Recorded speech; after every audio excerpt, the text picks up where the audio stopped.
नमस्कार मित्रांनो, student take Marathi या माझ्या यूट्यूब चॅनलवर आपले स्वागत आहे. या चॅनलवरून आपल्याला कॉम्प्युटर म्हणजेच संगणक याबद्दल तसेच तंत्रज्ञान आणि शिक्षण विषयक माहिती सोप्या मराठी भाषेत दिली जाते.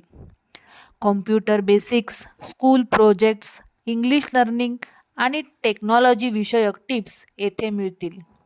या चॅनलवरून तुम्हाला अगदी सुरुवातीपासून माहिती मिळते. त्यामुळे लहान मोठ्यापासून सगळ्यांनाच याचा लाभ घेता येईल. आज आपण पाहणार आहोत संगणक म्हणजे काय. संगणक हे एक इलेक्ट्रॉनिक मशीन आहे. ते आपल्याला काम जलद आणि अचूक करण्यास मदत करते. संगणकाचा उपयोग शाळा, office, bank, airport, railway station, medical क्षेत्रात तसेच मॉल इत्यादी जवळजवळ सर्वच क्षेत्रात केला जातो. आत्ताच्या युगात संगणकाविषयी माहिती असणे खूप गरजेचे बनले आहे. पुढील व्हिडिओमध्ये आपण संगणकाचे भाग पाहणार आहोत. व्हिडिओ आवडला तर लाईक, शेअर आणि सबस्क्राईब करा. धन्यवाद.